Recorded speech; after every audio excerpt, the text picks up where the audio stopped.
नमस्कार सभी साथियों को स्वागत करता हूं सभी का इस YouTube चैनल पर जिसका नाम है स्टडी विद पीएन लोधा। साथियों इसकी बिल्कुल मत करिएगा वीडियो को, बहुत ही महत्वपूर्ण जानकारी दे रहा हूं। यहां पर देखिए हम राजस्थान जीके की प्रश्नोत्तरी के अंतर्गत क्लास नंबर 22 पढ़ रहे हैं। राजस्थान जीके की टोटल जो क्लासें हैं 21 क्लास है, इसके पहले ले चुका हूँ, 22वीं ये क्लास है। आरबीएससी एनसीईआरटी पहले 6 से 10 का टारगेट था, लेकिन अब 6 to 12 कक्षा 12वीं तक की राजस्थान जी के हम एनसीईआरटी और आरबीएससी की किताबों से पढ़ रहे हैं। यहाँ पर बहुत ही ज़्यादा महत्वपूर्ण प्रश्न 30 प्रश्न आपको देखने को मिलेंगे। सेकंड ग्रेड शिक्षक भर्ती हो, थर्ड ग्रेड का मुख्य पेपर हो, रीट की पात्रता परीक्षा हो, फर्स्ट ग्रेड हो या अन्य कोई भी भर्ती हो जिसमें राजस्थान जीके आती है, तो आप निश्चित रूप से इस वीडियो को जरूर देखिएगा। आपको मैं बता दूं साथियों, इन 21 इसके पहले की जो 21 क्लासें हैं, हम पहले भूगोल पढ़ रहे थे, तो लगभग भूगोल के टॉपिक आपके हो चुके हैं।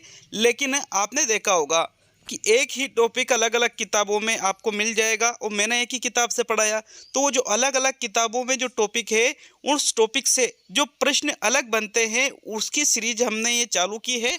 और लगभग 6 to 12 की सारी किताबों में से आपके 15 टेस्ट आपके राजस्थान जीके के भूगोल वाले बन जाएंगे। मतलब लगभग 15 दिन बाद आपके हिस्ट्री की क्लासें चालू हो जाएगी। 15 दिन बाद होगी, लेकिन ठीक है 15 दिन तक सारी चीज़ें कवर कर दूंगा, जिसमें आपको भूगोल कहीं से पढ़ने की ही जरूरत नहीं पड़ेगी। तो ये महत्वपूर्ण न्यूज़ थी। आप लगभग 22 से लेकर के 35 से 40 के बीच में जो क्लासें हैं, अब वो राजस्थान जीके के टेस्टों की आएगी, जिसमें भूगोल के आपके टेस्ट रहेंगे साथियों।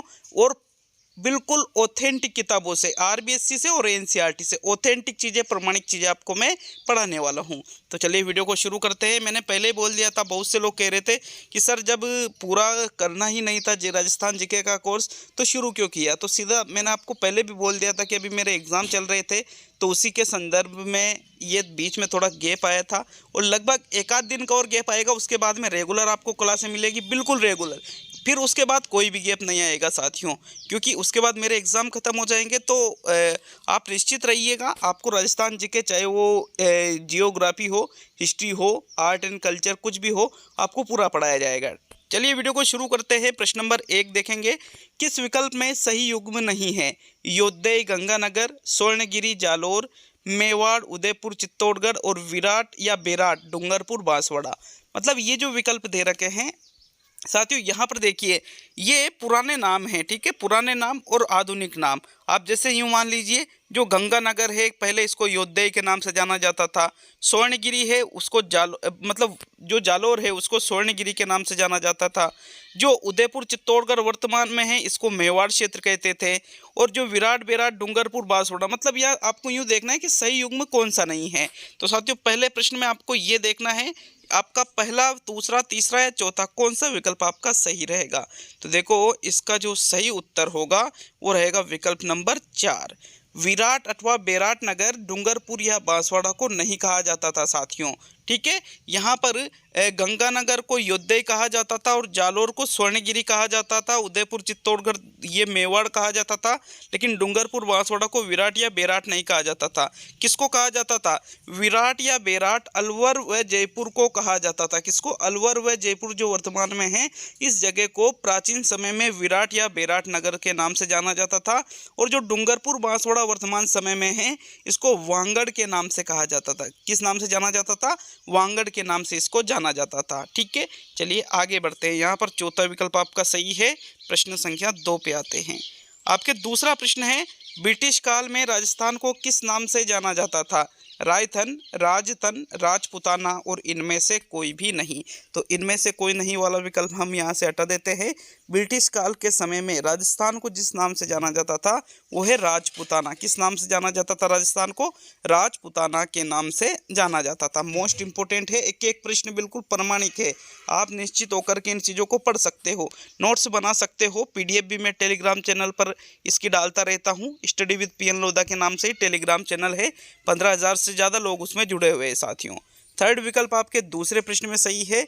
नेक्स्ट प्रश्न नंबर 3 पे आते हैं। राजस्थान में कर्क रेखा कहाँ से गुजरती है? बांसवाड़ा से, उदयपुर से, चित्तौड़गढ़ से और सिरोही से। साथियों कर्क रेखा की अगर हम बात करें राजस्थान में, तो राजस्थान में कर्क रेखा राजस्थान के 2 जिलों से गुजरती है। एक तो आपके बांसवाड़ा और एक आपके आता है डूंगरपुर। कौन सा? डूंगरपुर। डूंगरपुर, ये राजस्थान के 2 जिले हैं। यहाँ पर बिल्कुल दक्षिण में, बिल्कुल दक्षिण से कर्क रेखा आपके गुजर रही है। जैसे मान लीजिए ये राजस्थान का जो मैप है, इसमें ये जो दक्षिणी इलाका है, इसमें डूंगरपुर बांसवाड़ा दोनों यहीं आते हैं। तो 2 जिलों से राजस्थान में कर्क रेखा गुजरती है, डूंगरपुर और बांसवाड़ा। डूंगरपुर नहीं है तो बांसवाड़ा को हम यहाँ सही करेंगे। विकल्प 1 आपके तीसरे प्रश्न में सही रहेगा। नेक्स्ट आगे बढ़ेंगे प्रश्न नंबर 4 पर। तो चौथा प्रश्न साथियों, चौथा प्रश्न है, राजस्थान व पाकिस्तान के बीच अंतर्राष्ट्रीय सीमा की लंबाई कितनी है? 1070 किलोमीटर, 1070 मीटर, 1060 किलोमीटर और 1060 मीटर। देखो, आपको पता होगा जो राजस्थान है इसके पश्चिम में यहाँ पर देखिए पाकिस्तान स्थित है। अब राजस्थान से लगा हुआ है पाकिस्तान, तो राजस्थान की सीमा पाकिस्तान से जो लग रही है भाई, ये तो पूरा देश है और ये राज्य है, ये भारत का हिस्सा है। तो अंतर्राष्ट्रीय जो ये सीमा बनी हुई है साथियों, इसकी कुल लंबाई कितनी है? 1070 किलोमीटर। कितनी है कुल लंबाई? 1070 किलोमीटर है, 1070 किलोमीटर। साथियों, इसको रेड क्लिफ रेखा के नाम से जाना जाता है। ये जो यहाँ पर पाकिस्तान से जुड़ा हुआ इलाका है, इसको रेड क्लिफ रेखा कहते हैं। और ये राजस्थान के 4 जिलों से लगती है। कौन कौन से? इधर आपके गंगानगर आता है, फिर बीकानेर, फिर जैसलमेर, फिर बाड़मेर। राजस्थान के 4 जिलों से अंतर्राष्ट्रीय जो रेखा है वो लगी हुई है, अंतर्राष्ट्रीय सीमा बनी हुई है। और इसकी कुल लंबाई 1070 किलोमीटर है और इसको रेड क्लिफ रेखा के नाम से भी जाना जाता है। विशेष तौर पे बहुत ही इंपॉर्टेंट क्वेश्चन है, याद रखिएगा। पहला विकल्प आपके प्रश्न संख्या 4 में सही है। नेक्स्ट प्रश्न नंबर 5 पे आते हैं। तो 5वां प्रश्न देखेंगे, राजस्थान का आकार है, वृत्तीय आकार है, पतंगाकार है, वर्गीय है या इनमें से कोई नहीं? साथियों, राजस्थान का आकार इस प्रकार होता है, ठीक है, इस प्रकार से राजस्थान का आकार है। तो ये कैसा दिख रहा है? ये आपको वृत्त दिख रहा है या वर्ग दिख रहा है या पतंगाकार? साथियों, राजस्थान का आकार पतंगाकार माना जाता है। कैसा माना जाता है? पतंगाकार माना जाता है। दूसरा विकल्प आपके प्रश्न नंबर 5 में सही रहेगा। नेक्स्ट आगे बढ़ेंगे प्रश्न नंबर 6 पर। तो चलिए 6वां प्रश्न देखते हैं। राजस्थान की पूर्व से पश्चिम की लंबाई है 860 किलोमीटर, 865 किलोमीटर, 869 किलोमीटर और 872 किलोमीटर। यहाँ पर देखिए राजस्थान जो है ये आपके यहाँ कह रहा है पूर्व से पश्चिम, ये पूर्व आपके, ये इधर पश्चिम। तो इसकी ये जो लंबाई है ये कितनी है साथियों? आपको राइट आंसर देना है, कौन सा विकल्प सही है। तो जो पूर्व से पश्चिम की जो लंबाई है यह 869 किलोमीटर, 869 किलोमीटर राजस्थान की पूर्व से पश्चिम की लंबाई है। ये इन दोनों, यहाँ पर सबसे पहले धौलपुर और सबसे बाद में जैसलमेर जिला आता है साथियों। नेक्स्ट प्रश्न नंबर 7 पे आते हैं। तो चलिए 7वां प्रश्न, राजस्थान की उत्तर से दक्षिण की चौड़ाई है 826 किलोमीटर, 824 किलोमीटर, 827 किलोमीटर और 828 किलोमीटर। देखो, हमने अभी देखा है पूर्व से पश्चिम की, 869 है और जो उत्तर से दक्षिण की जो चौड़ाई है साथियों ये कितनी है? उत्तर से दक्षिण, ये उधर आपके उत्तर है इधर और ये दक्षिण, तो इसकी जो चौड़ाई है ये है 826 किलोमीटर। कितनी है? 826 किलोमीटर। क्लियर है? तो 826 किलोमीटर किस विकल्प में दे रखा है? पहले विकल्प में दे रखा है। तो पहला विकल्प आपके प्रश्न नंबर 7 में सही है। नेक्स्ट आगे बढ़ेंगे प्रश्न नंबर 8 पर। तो चलिए 8वां प्रश्न देख लेते हैं। आपके प्रश्न नंबर 8, राजस्थान का क्षेत्रफल भारत के कुल क्षेत्रफल का कितने प्रतिशत है? 9.51%, 11.52%, 10.43% और 11.34%। देखो, भारत का कुल क्षेत्रफल जो है उसका राजस्थान है 10.43% और साथियों भारत का यह क्षेत्रफल की दृष्टि से सबसे बड़ा राज्य भी है। सबसे बड़ा राज्य कौन सा है क्षेत्रफल की दृष्टि से इंडिया का? राजस्थान। तो विकल्प नंबर आपका 3 सही है। राजस्थान का क्षेत्रफल भारत के कुल क्षेत्रफल का 10.43% है। थर्ड विकल्प 8वें प्रश्न में सही रहेगा। नेक्स्ट आगे बढ़ेंगे साथियों प्रश्न नंबर 9 पर। तो 9वां प्रश्न देखते हैं।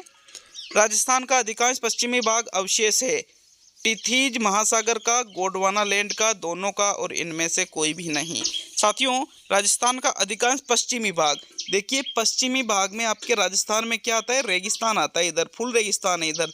अब ये फुल रेगिस्तान है साथियों, तो ये जो अवशेष है ये टिथीज महासागर का अवशेष है। यहाँ पर पहले टिथीज महासागर हुआ करता था और इसी कारण साथियों राजस्थान में जो पश्चिमी भाग है यहाँ पर खारे पानी की झीलें भी अधिक आपको मिलती है। क्यों? क्योंकि सागर का पानी कैसा होता है? खारा।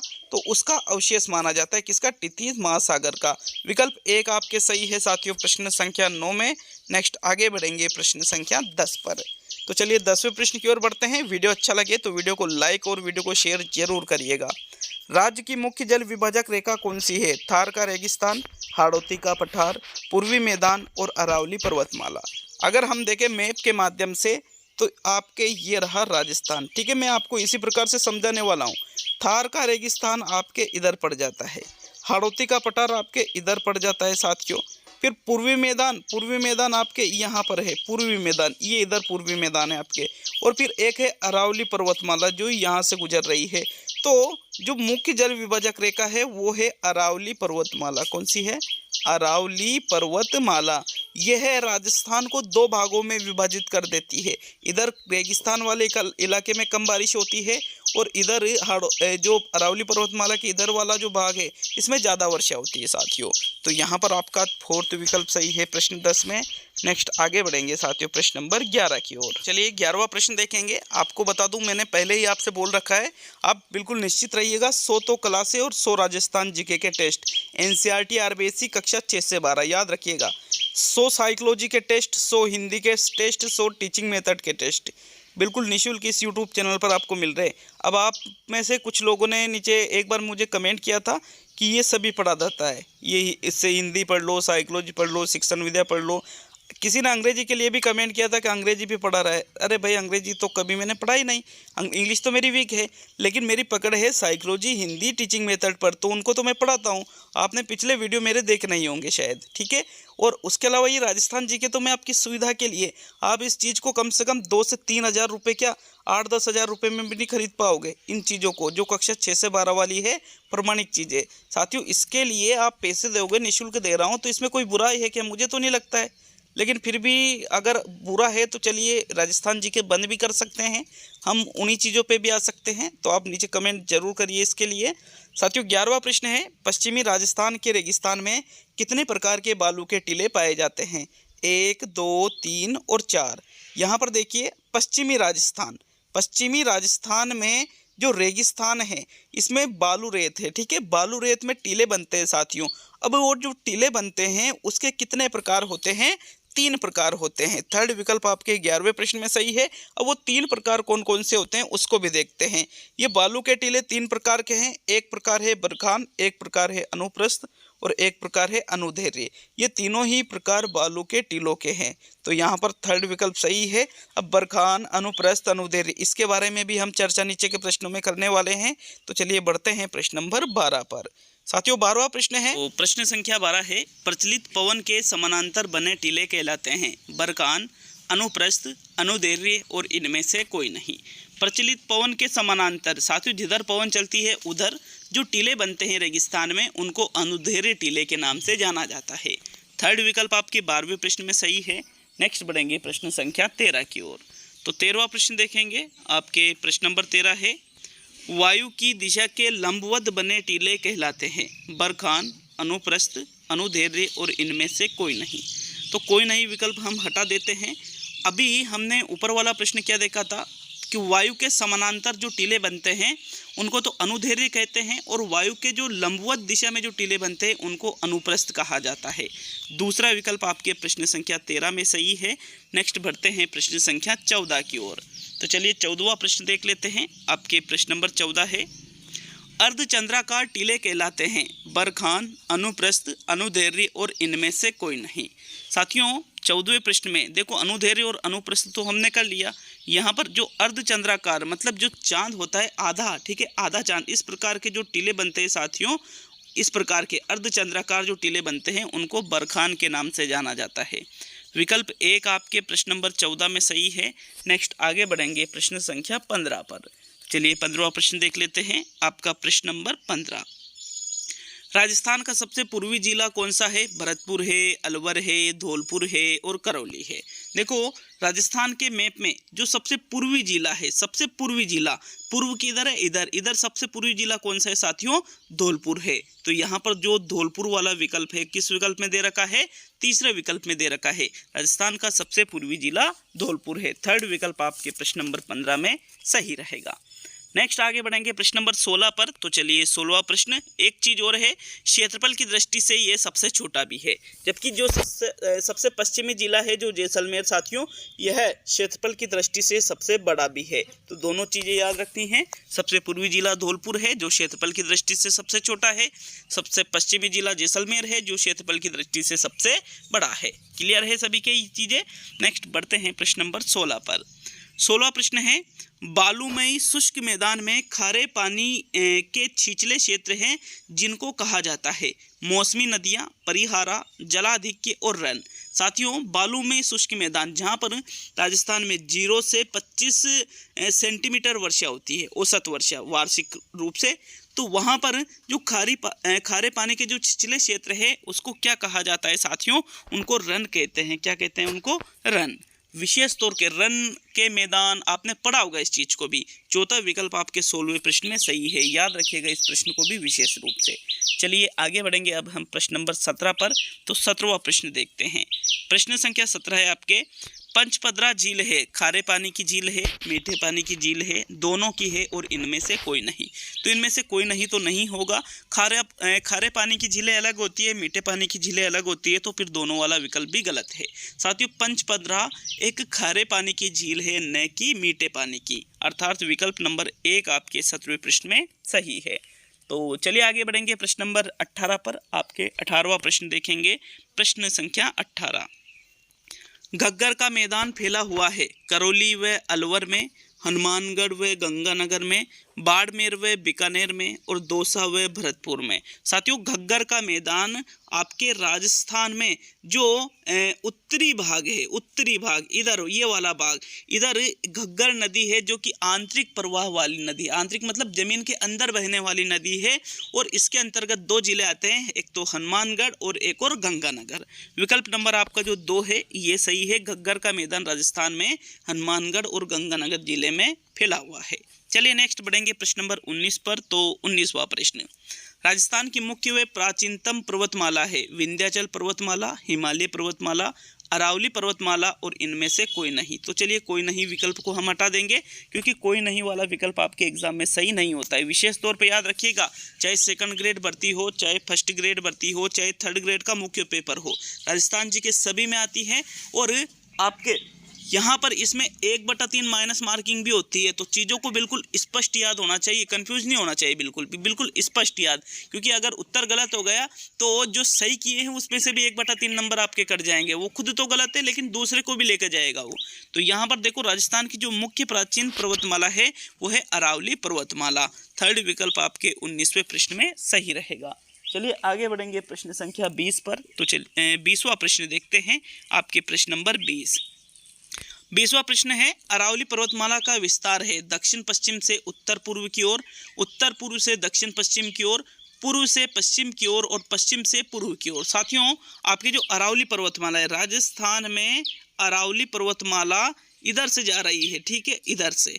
तो ये जो अरावली पर्वतमाला जा रही है साथियों, ये पूर्ण रूप से दक्षिण भी नहीं है, पूर्ण रूप से पश्चिम नहीं है, बल्कि ये क्या है, दक्षिण पश्चिम से गुजरात से इधर क्रॉस करते हुए यहाँ पर प्रारंभ होके इधर चलती चलती किधर जा रही है, पूर्व की तरफ। तो पूर्व में भी बिल्कुल पूर्व में नहीं जा रही है, बिल्कुल पूर्व में भी नहीं जा रही है और बिल्कुल उत्तर में भी नहीं जा रही है। तो दक्षिण पश्चिम से उत्तर पूर्व की ओर अरावली पर्वतमाला का विस्तार है। विकल्प नंबर 1 आपके प्रश्न संख्या 20 में सही रहेगा। चलिए आगे बढ़ेंगे प्रश्न नंबर 21 पर। तो 21वां प्रश्न देखेंगे। आपके 21वां प्रश्न है, अरावली पर्वतमाला की कुल लंबाई है 550 किलोमीटर, 692 किलोमीटर, 950 किलोमीटर और 482 किलोमीटर। यहाँ पर कुल लंबाई की बात की जा रही है। किसकी बात की जा रही है? कुल लंबाई की, मतलब राजस्थान के बाहर और राजस्थान या टोटल उसकी जो लंबाई है वो बात की जा रही है साथियों। तो अरावली पर्वतमाला की कुल लंबाई की अगर हम बात करें तो इसकी कुल लंबाई है 692 किलोमीटर। कितनी है? 692 किलोमीटर अरावली पर्वतमाला की कुल लंबाई है। विशेष तौर पे एक एक फैक्ट आपको याद होना चाहिए साथियों। राजस्थान जीके है, चाहो तो पूरे में से पूरे सही कर सकते हो, नहीं तो कुछ भी नहीं होने वाला इसमें, क्योंकि याद करना पड़ेगा आपको। और आप सभी को पता है कि भाई पात्रता पेपर रीट का तो जुलाई में आयोजित होगा, लेकिन उसके बाद जो मेन पेपर होगा पात्रता के बाद में, पात्रता हासिल करने के बाद में आप पात्र हो जाओगे, उसके बाद में अक्टूबर में उसकी डेट दे रखी है। तो इतनी जल्दी 5 महीने हैं आपके पास, 5 महीने में जीके बिल्कुल कंटिन्यू करो आप, और आप टीचिंग मेथड, साइकोलॉजी वगैरह, हिंदी वगैरह, चाहे फर्स्ट लेवल से हो, सेकंड लेवल से हो, मतलब सारी चीज़ें कवर करनी पड़ेगी, क्योंकि मेरिट बहुत ज़्यादा जाने लगी है अब। तो चीज़ों को समझो थोड़ा, आपको तैयारी रेगुलर करनी है तो ही आप तैयारी करें, नहीं तो बीच बीच में से तैयारी करने से कुछ मतलब नहीं निकलता। नेक्स्ट प्रश्न नंबर 22 पे आएंगे। तो 22वां प्रश्न, राजस्थान में अरावली पर्वतमाला की कुल लंबाई कितनी है? साथियों 550 किलोमीटर वही विकल्प, 692, 950 और 482। अभी ऊपर वाले प्रश्न में हमने देखा है कि भाई कुल लंबाई तो 692 किलोमीटर है अरावली की, लेकिन यहाँ पर भी बात की जा रही है सिर्फ और सिर्फ राजस्थान की। साथियों राजस्थान में यह लंबाई 550 किलोमीटर है। कितनी है? 550 किलोमीटर है राजस्थान में अरावली पर्वतमाला की लंबाई, जबकि कुल है 692 किलोमीटर। अगर हम देखें, नोट करके मैंने लिखा है इसी संबंध में, राजस्थान में यह खेड़ ब्रह्मा गुजरात सीमा से खेतड़ी तक 550 किलोमीटर है। खेतड़ी तक तो श्रृंखलाबद्ध है, लेकिन उसके आगे दिल्ली तक छोटी छोटी पहाड़ियों के रूप में है। समझो बात को, मैंने ये नोट करके लिखा है तो इसको समझना है।